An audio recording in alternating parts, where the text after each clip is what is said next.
From the offices of Curriculum and Instruction and Instructional Technology, stop! Grammar time! Good afternoon and welcome to Grammar Time number 2. I am Carla Rodriguez and I am one of the Reading Language Arts coordinators, and today we will review a test-taking strategy for revision.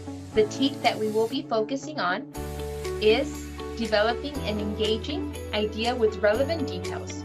I want you to focus on the word relevant details. This word, or these two words, will be the focus of what our strategy consists of, and really focusing our students to understand the question, understand what it's asking of them, and making the connection to the answer choices. So again, welcome, and let's get started with test-taking strategy for revision, Grammar Time number 2.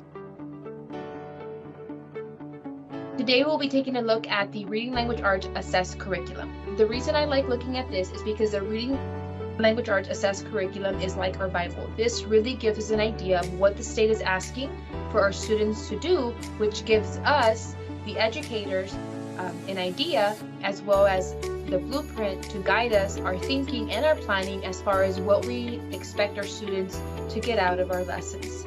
In today's lesson, we'll be using TEAC 11BII, which is developing an engaging idea with relevant details. This is a readiness standard, and it's both the same both in 3rd grade and 4th and 5th grade.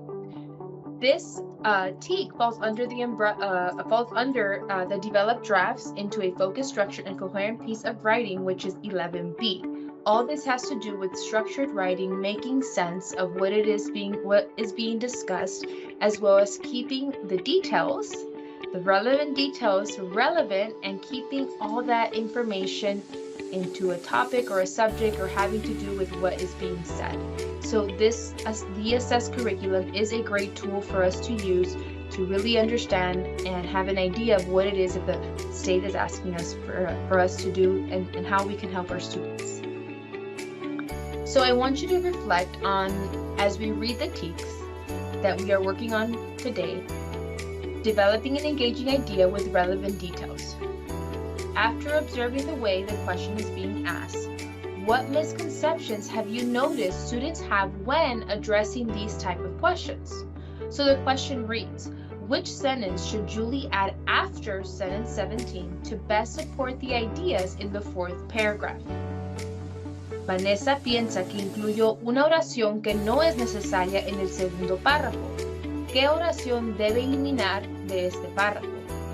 It's really important to take a look at the question stems and understand how they're being asked so we know how we can help our students and guide them in our instruction. In this case, as you reflect on these questions, I want you to think of, what do students struggle with?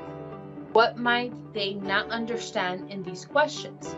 Now, if we take a step back, we know that if the student does not comprehend the paragraph or the story itself, it will be difficult for them to include another sentence if they don't know what the paragraph is about. So ultimately, this is what this is looking for. If the student understood the details that are being discussed within a paragraph and how they can add a sentence that better fits and makes more sense with what is being said.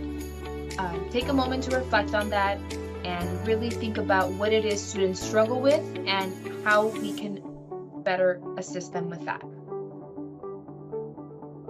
So again, we read the TEACs that we're working with, developing an engaging idea with relevant details. Well, what are relevant details? We know that a relevant detail is the who, the what, and the where. When we are able to answer these questions, we know that we have an understanding of what is being said in a paragraph or in a selection or a scenario or situation. We have an idea of what is happening. So keep this in mind because our lesson today really revolves around the who, the what, and the where of a paragraph and understanding who that paragraph is talking about, what's happening, and in the sense of the question, where we have to refer to look for our answers. So one of the most important things to let your students know when they are taking a test is to make sure that they identify the type of passage. So the good thing about the revising passages is that in the intro section, they have the word revisions, and in Spanish, they have the word revisa. So at this point, the student should be trained to identify that this is a revision passage, and they should be able to use the revise or revisar strategy, ARMS or MESA. In this case, ARMS, the A stands for add a sentence and words. The R means to remove unneeded words or sentences. Remember, they might not make sense, they are not in topic or with what is being discussed. Sometimes they're out of order, move a sentence or word placement. And the S for substitute words or a sentence for others. Revisar, we have mover, eliminar, sustituir, y agregar. This is a strategy that can be used so students identify that when they are revising a passage, they can go through these steps and understand or know what it is that they're expected to do. So we're going to go ahead and do the I do so we can practice the strategy that I'm going to present for you all that very much aligns with revision as well as with reading. Again, understanding the question and then making a connection with the answer choices. Today we're using Nearpod, and I'm really excited because it's an interactive tool that will be helpful for you all and your students to get them going and typing online, as we know that the test is expected to be taken online. So the first step that we want our students to do is to read and understand the question. So remember, we're talking about revision and how we can better assist our students to guide their thinking and how we can focus it and really help them understand what is being asked of them. So the first step is read and understand the question. They will identify where they will be looking. It's very important where they know where they have to focus their attention and understand that paragraph. So which sentence should Julie add after sentence 17 to best support the ideas in the fourth paragraph? Sentences 17 through 19. So as we know that we have to add a sentence after sentence 17. So right away, I would let my students know to add that information in their chart that they have to add. They will have to add after sentence 17. This will keep their thinking focused as well as where they need to look to best support the ideas in the fourth paragraph, which we also know that we have to look in the fourth paragraph, but I'm going to add a sentence after sentence 17. Now that we've understood the question and we know that we have to look for a sentence that best supports the ideas, which is relevant to the details that are being discussed in the paragraph, we have to now go read that paragraph and those sentences to make know and have an understanding of what it is. Once we read our paragraph, we need to identify who and what the paragraph is talking about. What are these details? What is it describing? So, although parents may attend the fair, they are not allowed to help sell products or services. Who are they talking about in this sentence? They're talking about the parents. So I would train my students to highlight, talking about the parents. What about the parents? They are not allowed to do what? Help sell products. Very important that we know. Again, we know that the parents, that is my who,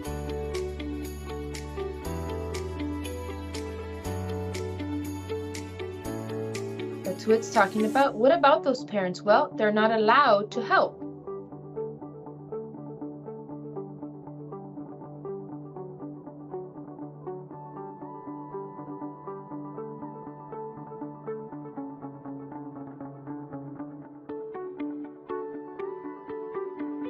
Reading the next sentence, this rule helps children learn how to communicate with customers and make business decisions. So they're not allowed to help because there's a what? There is a rule that does not allow them to help. So I would have my students add to this just the word rule. And why would I have them add that? Because the rule is what is not allowing the parents to help the students. Sentence 19. Because of this rule, children learn about running a business. So now I have to ask myself, what is Julie talking about in her sentences? Well, in her sentences, she's talking about parents that are not allowed to help who? Their children. Why? Because there's a rule that does not allow them to help. One word that I keep seeing repeated is the word rule,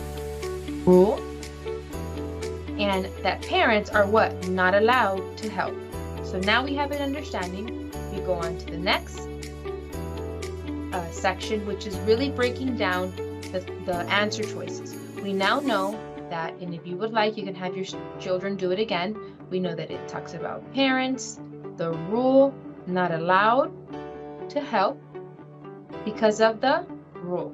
Perfect. So this quadrant here is going to go through each answer choice. We have answer choice A, answer choice B, C, and D. And we're going to break apart each answer choice to really understand and make a connection that each sentence or the sentence that we select has to do with something with parents and this rule and them not being able to help.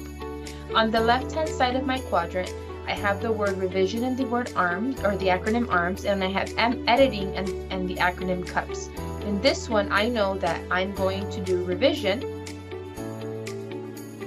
So I would have my students circle it, color it, or however it is that you feel they can best do it. I know the day of the test, they will have a sheet of paper. So to me, I would divide up my sheet of paper into 8 squares and have them practice with this quadrant as well as writing and identifying which strategy they will be using. Now, we are going to add a sentence after sentence 17. So that would be that we are adding. Now, we're going to read the question again and then go through each answer choice. Which sentence should Julie add after sentence 17 to best support the ideas in the 4th paragraph? Again, we know the 4th paragraph talks about the parents who are not allowed to help the children. Answer choice A. In fact, parents may not even answer questions from possible buyers. Who are they asking me about? The parents. Well, what about them? May not even answer. Perfect. So I'm going to write that in my who. Who am I talking about in answer choice A? I'm talking about the parents.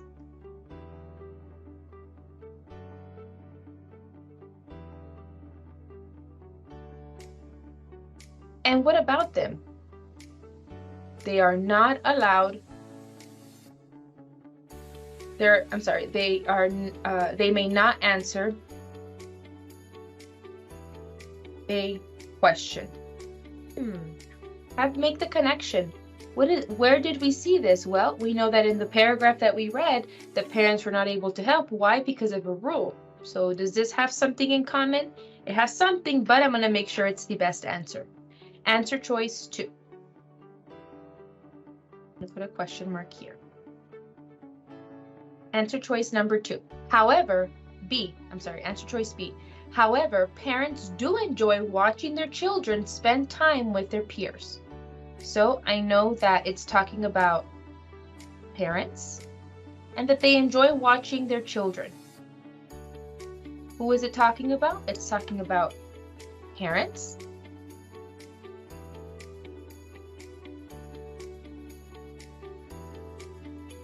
What about them that they enjoy watching their children?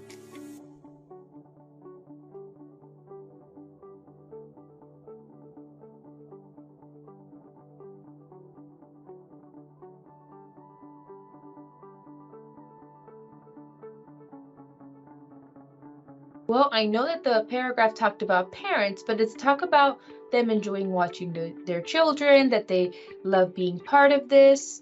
In reality, this could be true, but in this specific paragraph, they do not talk about anything that the parents are enjoying with that situation. So we know that it is talking about parents, but it is not talking about how they cannot help and about the rule.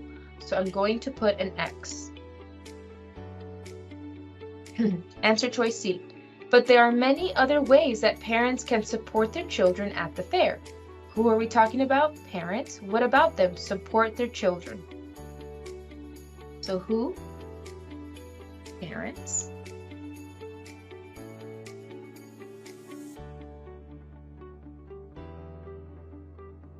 And excuse the font. You have to change it every single time, but that's okay. I just want to make sure that it's visible for you all to see.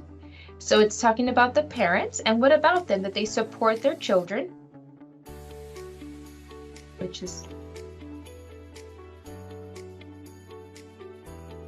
is true, But in this specific paragraph, do they talk about supporting the children? They do not. They talk about the parents are not allowed to help the students, the children, because of the rule.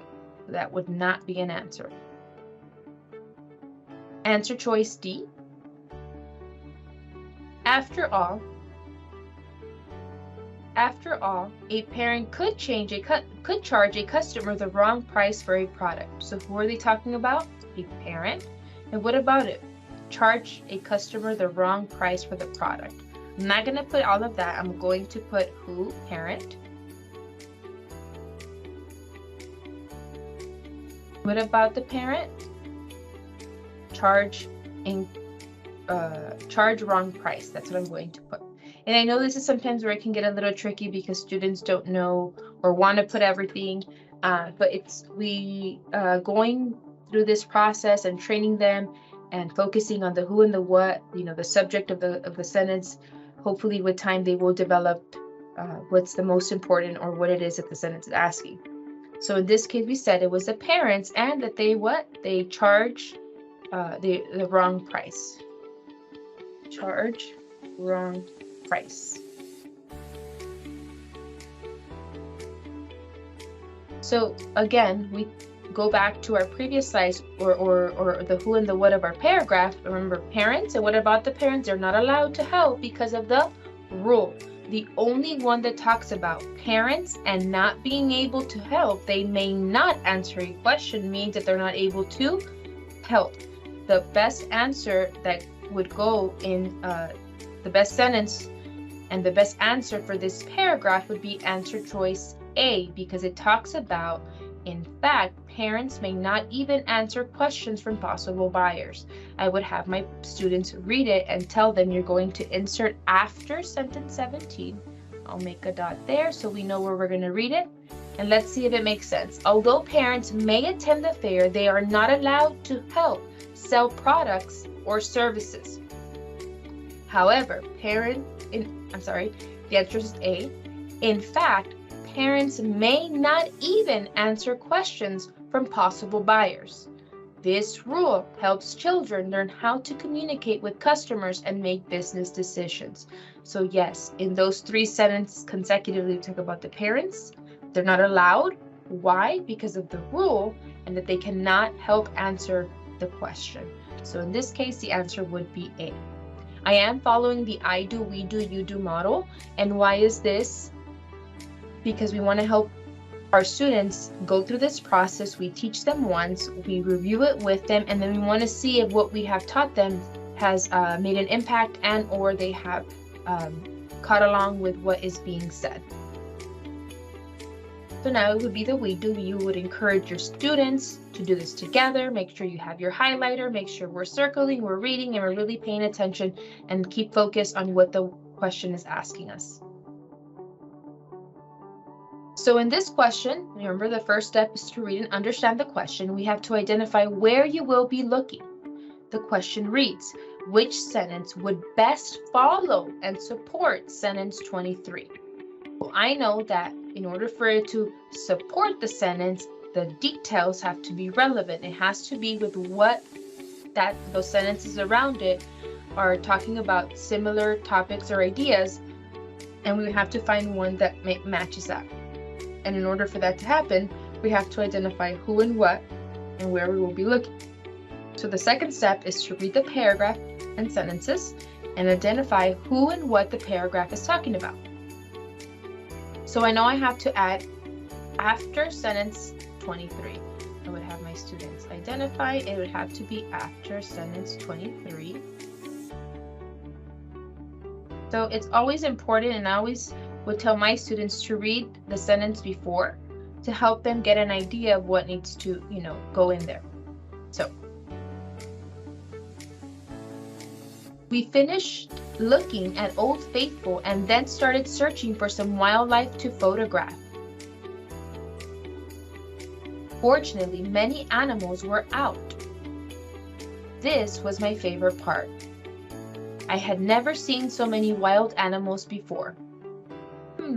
what word do I keep hearing over and over again? I hear the word animals, animals, and I know that wild animals are also a type of animals, right? And I know that wildlife is also animals.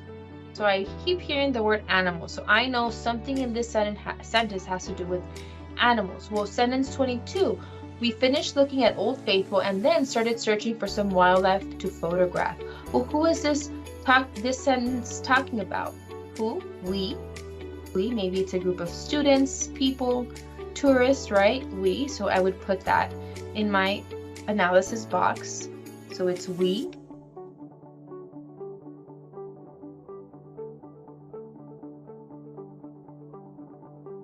Well, what about we, right? What did we do? Well, we started searching for some wildlife to what? Photograph. We wanted to what?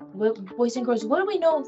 When you're going to photograph, that means you're going to what? You're going to do what? You're going to take pictures. You're going to take pictures of wildlife. Wildlife is also considered animals. So what? We're going to photograph.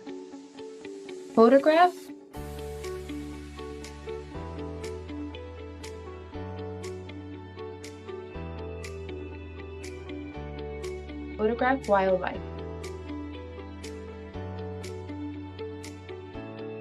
Well, where are we going to go look? We had already identified this, but just to make sure our students understand, we are going to look in this paragraph, which is after, to follow sentence 23.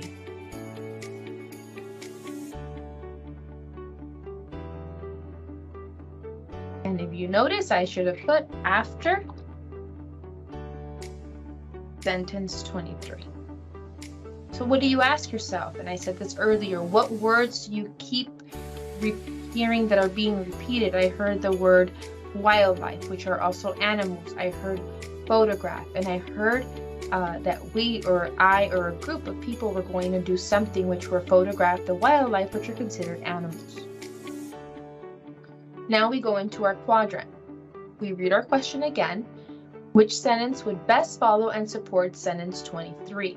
Now that we've read our question again, we have to make sure we read each answer choice and identify the who and the what the answer choice is talking about. Then we're going to match to our what relevant details within the paragraph that they are discussing. So again, we have the revision and the editing acronyms. We know that the question is asking which sentence would best follow, and if it's going to follow, we're going to add it, and it will be part of something that makes sense, again, with the details that are being discussed. Revision, and let's read answer choice A. We took pictures of elk, bison, and sheep grazing in the valley. So who is it talking about? There we see that word we. We could be a group of people. Remember, we haven't read the whole story, but we can see it from the sentence structure. So we, I see that as a match. And well, what did we do? We took pictures of who?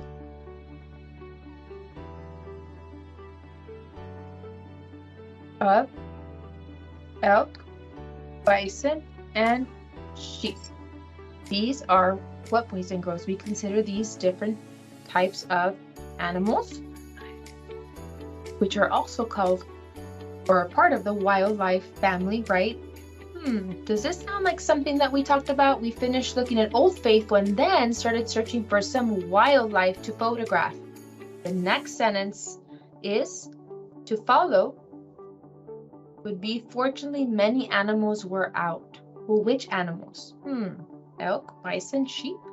This could be one of our answers, but I have to ensure that it's the best one. So I'm going to put a question mark. Answer choice B, and we'll read it now. We were very happy to see so many animals were out and eating. Remember, we know that we're adding it after or following sentence 23. Sentence 23 says, fortunately, many animals were out. So, who is this sentence asking or telling me about? We.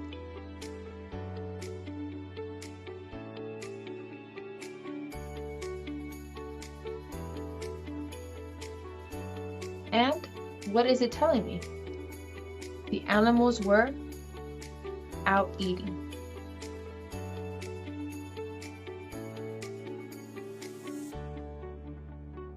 Well, if I really look at it in detail and look at sentence 23, remember we have to add something after sentence 23.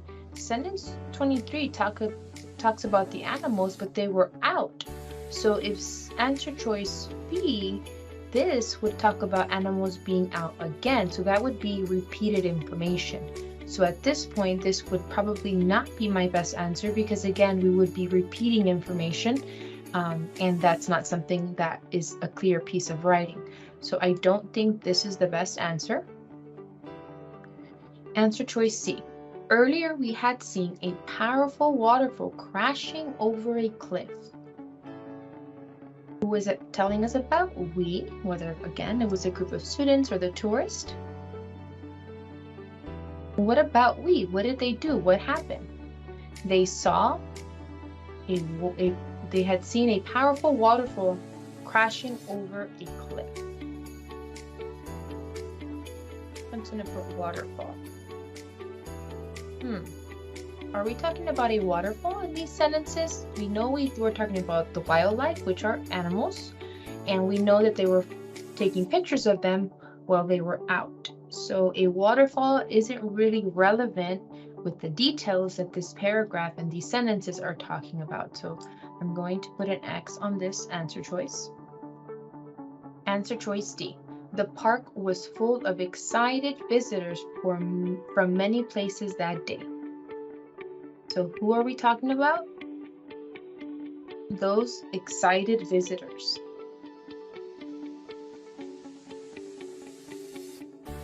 What about those excited visitors? Where were they? They were in the park. The park was full of them.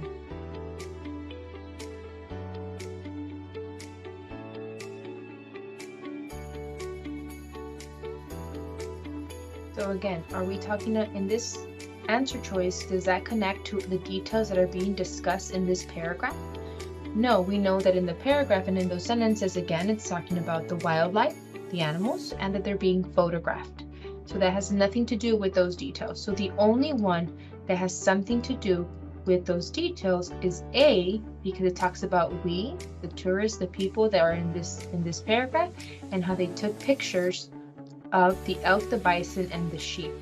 Again, we would include that sentence after sentence 23, as it says that it must follow sentence 23. We finished looking at Old Faithful and then started searching for some wildlife to photograph. Fortunately, many animals were out. We took pictures of elk, bison, and sheep in the valley. This was my favorite part. What was the favorite part? Taking pictures of who? The bison, the sheep, in the valley. So the best answer would be answer choice A. So now you have done the we do with your students. You have reviewed, you have reminded them to highlight, to make sure that all the details are highlighted so that they know what is being discussed, where will you be looking, who is it asking you, or what about them, going through each answer choice. And you would have your students do the you do on their own to really practice and focus on what it is that you have reviewed with them and to ensure that they have done it.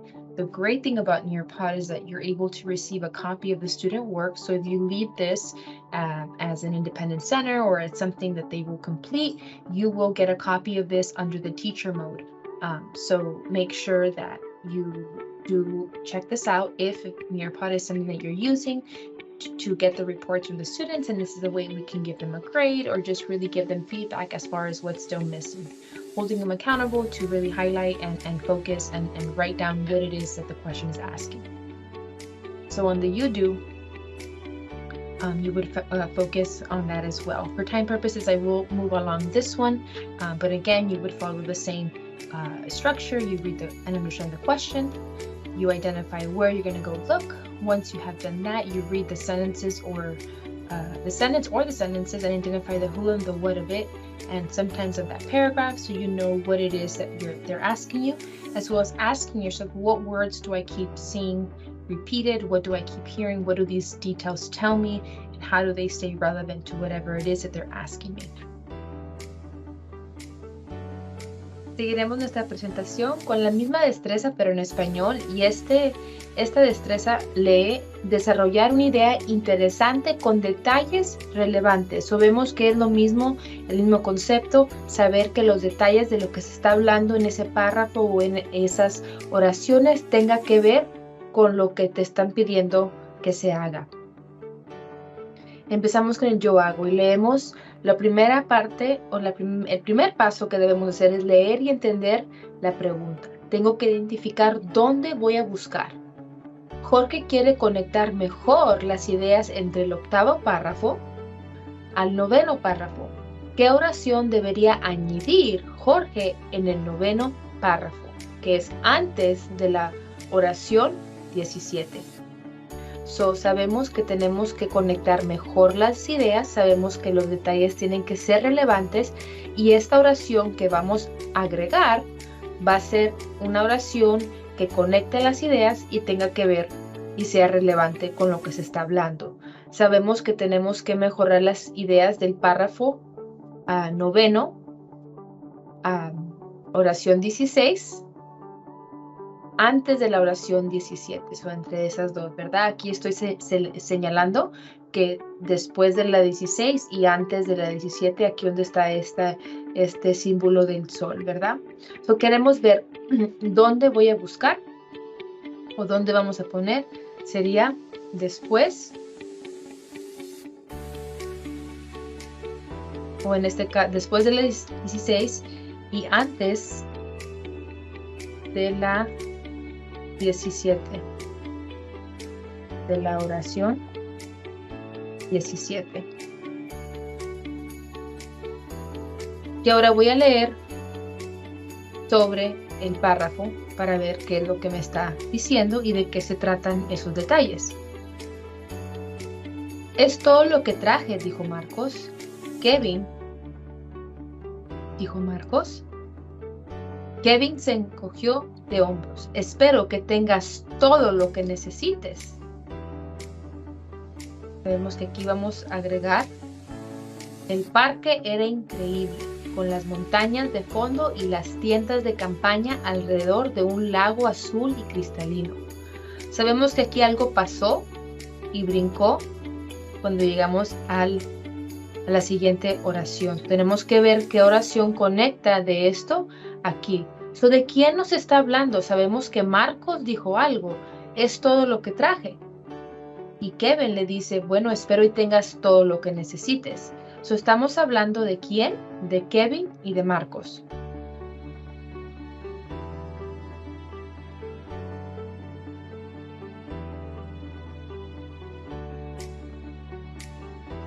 ¿Y qué de ellos? Están hablando de cosas que llevaron a un lugar. Sabemos que llegaron, porque dice el parque era increíble. Llegaron a un lugar, iban a un lugar. Están hablando de cosas que llevó. ¿Que llevó quién? Marcos. Marco llevó algo, ¿verdad? Sabemos que llevó ciertas cosas. Ahora ya sabemos que debemos poner una oración entre la 16 y la 17 que hable de algo que llevaron o tiene que ver con algo que ellos, a lo mejor una bolsa o algo que tiene que ver, ¿verdad? Y sabemos que se sigue, las palabras que se están repitiendo tiene que ver con lo que necesitas para ir a un lugar, puede ser a lo mejor un viaje, y sabemos que eso lo dijo Marcos y están hablando de Marcos y Kevin. Ahora vamos a analizar nuestra pregunta. Sabemos que Marcos trajo algo y Kevin espera que sea lo que necesite. Y la 17 aquí llegaron al parque. Como dijimos anteriormente, puede ser una bolsa o algo que se ocupe, ¿verdad? Ahora vamos a preguntar el quién y el qué de cada oración. Voy a volver a leer mi pregunta para enfocarme y luego voy a leer las respuestas. Jorge quiere conectar mejor las ideas entre el octavo párrafo, la oración 16, al noveno párrafo. ¿Qué oración deberías añadir? Sabemos que tenemos que agregar en el noveno párrafo, antes de la 17. Al igual, en el lado izquierdo tenemos revisión y corrección. En este ejemplo estamos hablando de revisión, ¿verdad?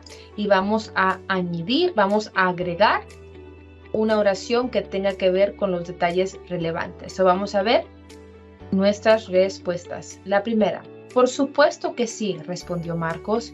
Kevin tenía que admitir que su amigo, por lo general, tenía razón en esas cosas. ¿Aquí de quién estamos hablando? Estamos hablando de Kevin y Marcos. Ahora vamos a ver qué de ellos, qué están pasando. Bueno, sabemos que Kevin tenía que admitir que su amigo por lo general tenía razón en esas cosas. Sabemos que Kevin está pensando que Marcos tiene la razón.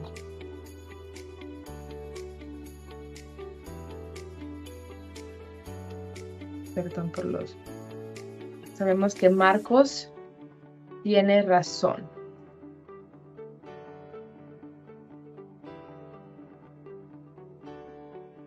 Ahora estamos hablando de algo de cosas que llevaron, cosas que tenían, una bolsa, artículos, no necesariamente. Y aparte sabemos que en estas oraciones el que está diciendo que espere y sea lo necesario o lo que necesite es Kevin, no Marcos. Y aquí está hablando que Marcos tiene la razón.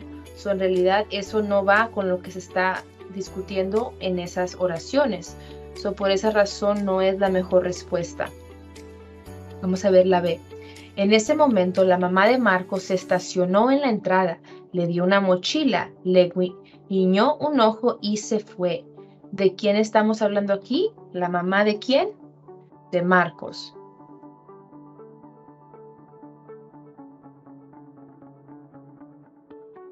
La mamá de Marcos. ¿Y qué de ella? ¿Le llevó una qué?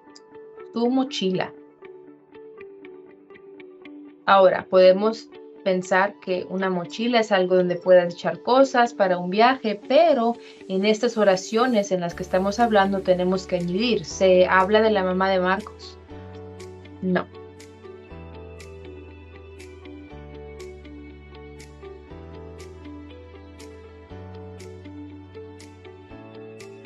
So, no. Por esa razón, esta respuesta no es la mejor. La B. Marcos se preocupó un poco por lo que había dicho su amigo. Se preguntó si tal vez debería quedarse en casa. Disculpen. ¿De quién estamos hablando aquí? Marcos. ¿Qué hizo Marcos? Marcos se preguntó algo, ¿verdad? ¿Y qué fue lo que se preguntó Marcos? Si debería quedarse en casa. Ahora, esto posiblemente pudo haber pasado, pero volvemos a lo mismo. En estas oraciones, en estos detalles, estamos hablando que él quiere quedarse en casa. Obviamente de lo que leímos, están hablando de que él llevó algo y aquí nos dice que ya están en el parque. So, no se habla de que él esté pensando en esas oraciones de quedarse en casa. So, por esa razón, no es la respuesta correcta.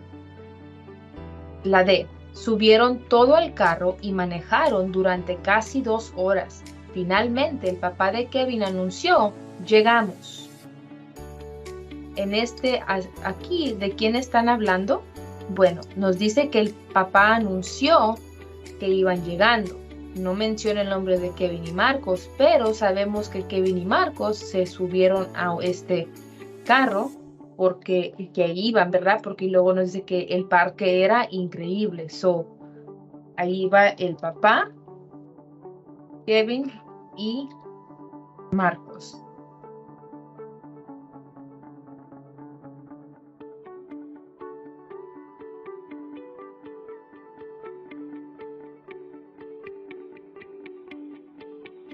¿Y qué de ellos? Dice, subieron todo al carro. ¿Qué conexión podemos hacer con subieron todo al carro? ¿Tienes todo lo que necesitas? Cuando vas en un viaje, sabes que subes tu mochila, tus bolsas y llevas todo lo que se ocupa. Y dice, finalmente, ¿qué?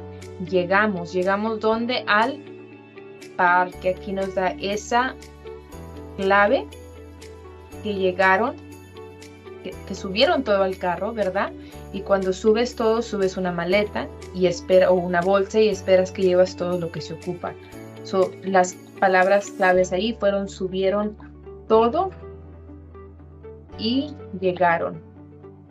¿Llegaron dónde? Al parque. Sabiendo lo que dicen esas oraciones, sabemos que con los detalles que leímos, la respuesta D es la más apropiada porque son los detalles que son más relevantes con lo que se está hablando en este párrafo. A mí me gusta decirle a mis estudiantes que lean esta respuesta y la pongan aquí donde deben añadirla. La voy a leer. Kevin se encogió de hombros. Espero que tengas todo lo que necesites. Subieron todo al carro y manejaron durante casi 2 horas. Finalmente, el papá de Kevin anunció, llegamos. El parque era increíble, con las montañas de fondo y las tiendas de campaña alrededor de un lago azul y cristalino.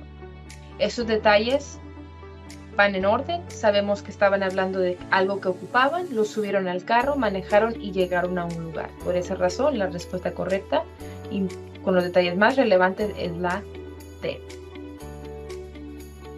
Estamos siguiendo el método de yo hago, nosotros hacemos y tú haces para que los niños practiquen, para que lo aprendan bien, para que vean sus expectativas, qué es lo que se ocupa hacer, cómo tienen que ir por cada pregunta, leer y qué información es importante y así ellos puedan hacerlo solos sabiendo qué se tiene que hacer. En este ejemplo, volvemos a leer y entender la pregunta y identificar dónde se va a buscar. Jorge incluyó una oración que no es necesaria en el último párrafo. ¿Qué oración debe eliminar de este párrafo? Sabemos que el último párrafo son las oraciones 22 a la 26. ¿Dónde voy a buscar el último párrafo?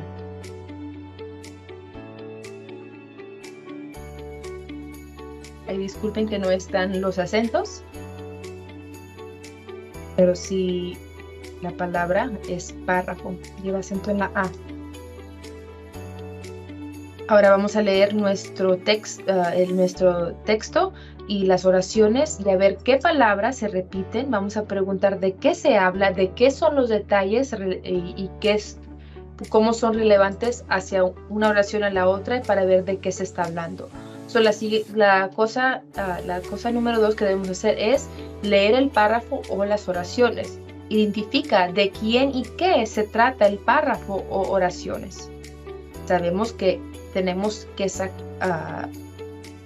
encontrar una oración en este último párrafo que no es necesaria, que no tiene que ver con lo que estamos hablando.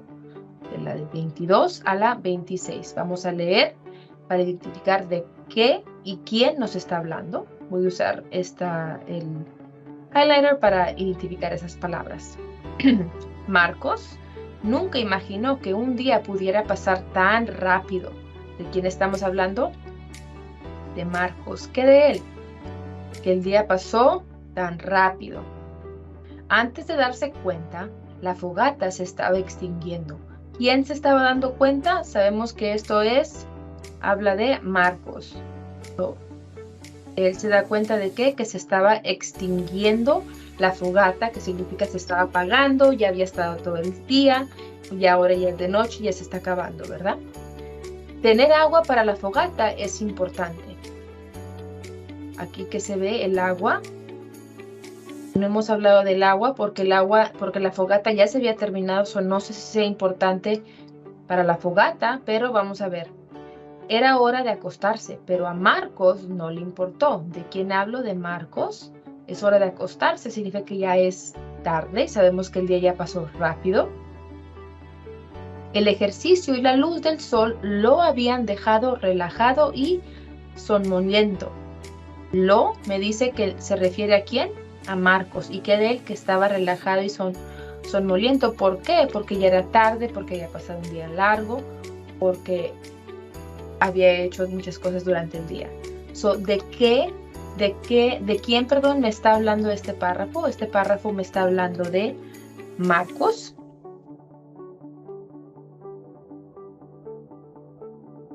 ¿Y qué de Marcos?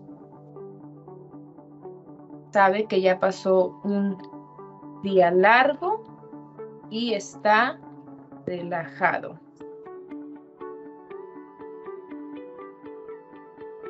Yo ya sé de una palabra que no tiene nada que ver con esto, ¿verdad? Pero vamos a seguir analizando qué palabras se repitieron. Marcos, que ya era tarde, que había pasado el día, ya estaba relajado y ya era noche, ¿verdad?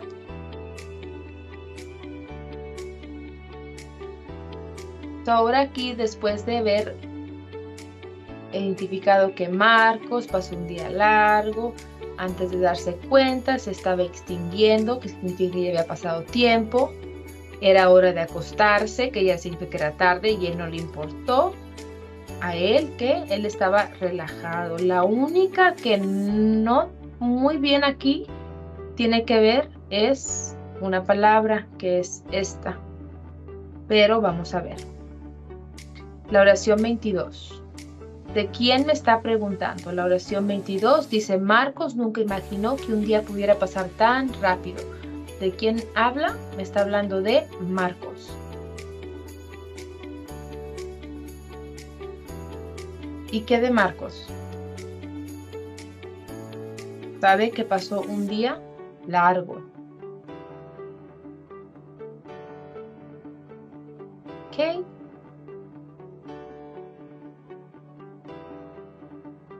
Vamos a, aquí no voy a eliminar todavía porque quiero ver cuáles tienen todas en común y cuál no está en común.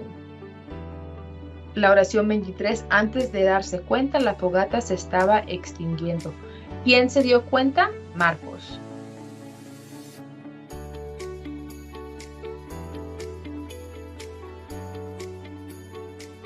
¿Y qué de Marcos? Que ya se apagó la fogata porque ya era tarde.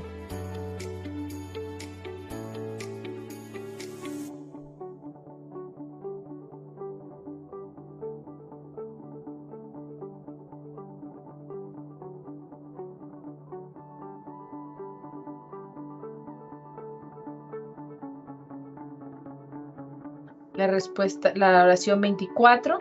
Tener agua para la fogata es importante. ¿De quién me está hablando? ¿De la fogata?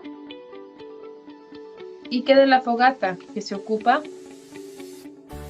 agua. No sé si este detalle sea necesario porque en realidad el agua ya se había, la fogata ya se había extinguido sola, a lo que nos dijo la oración 23. No creo en este caso que sea necesario el agua para que que sea importante para la fogata, porque no nos da detalles sobre la fogata, nos da detalles sobre Marcos y que ha sido un día largo, ¿verdad? Vamos a dejar esa ahí. Ahora la oración 26. El ejercicio y la luz del sol lo habían dejado relajado y somnoliento. ¿De quién me están hablando? De Marcos. ¿Y qué de Marcos? Marcos quedó relajado.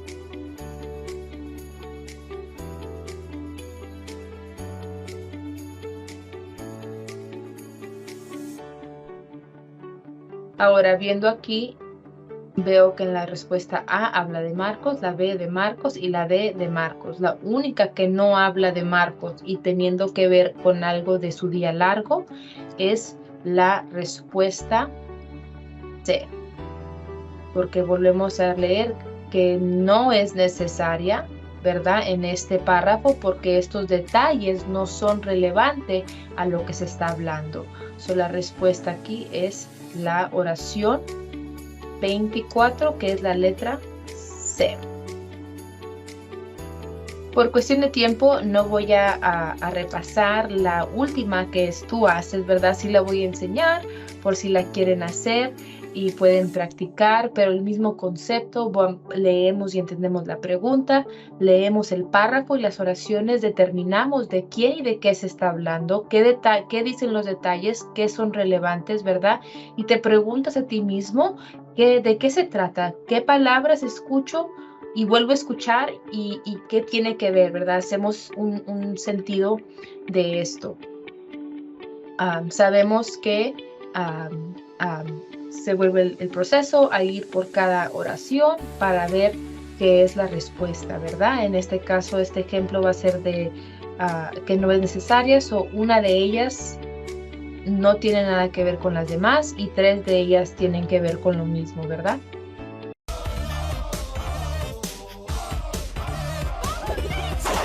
Grammar time.